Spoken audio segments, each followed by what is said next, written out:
ভাই আজকে আমি আমাদের ছাদের মধ্যে অনেক সুন্দর করে একটা ছাদ বাগান বানালাম। আসসালামু আলাইকুম এভরিওয়ান, কি অবস্থা সবার? আশা করি সকলে ভালো আছে। তো আজকে মা বিরিয়ানি রান্না করছে, তো আর কি দুই ভাই মিলে তাতা বিরিয়ানি খাওয়া শুরু করে দিলাম। ভাই এদিক দিয়ে লক্ষ্য করে দেখলাম আমার ছোট ভাইয়ের মন আজকে অনেক খুশি, হয়তো কোনো মেয়ের প্রেমে পড়ছে।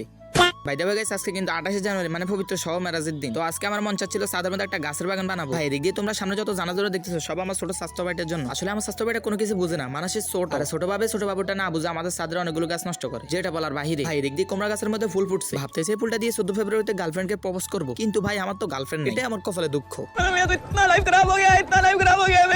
যাই হোক, আমার কান্না দেখে আফুটাও কান্না শুরু করে দিল। ভাই এদিক দিয়ে ফাঁকির জ্বালা কুমড়া গাছে ঠিক মতো কুমড়া ধরে না, আসলে কি ফাঁকি এসে শুধু কুমড়াগুলোকে খেয়ে নেয়। যাই হোক, এদিক দিয়ে আপনাদেরকে দেখাবো আমাদের ছাদের মধ্যে কি কি গাছ আছে। তো আমাদের ছাদের মধ্যে কাঁচামরিচ, বেগুন, কুমড়া, কদু এবং সাথে করলা গাছও আছে। ভাই এদিক দিয়ে লক্ষ্য করে দেখতেছি বেগুন গাছের অনেকগুলো পাতা মরে গেছে, এই পাতাগুলো গাছ থেকে গাছের সৌন্দর্য নষ্ট করবে, তো আর কি পাতাগুলোকে ছিঁড়ে গাছ থেকে ফেলে দিলাম। ভাই ভিডিও শুরুতে আমি বলছিলাম আমি একটা ছাদ বাগান বানাবো, আসলে ছাদ বাগানটা অনেক আগে আমার মা বানায় ফেলছে, তো আমি একটু সাফাবাজি করার জন্য মিথ্যা কথা বললাম।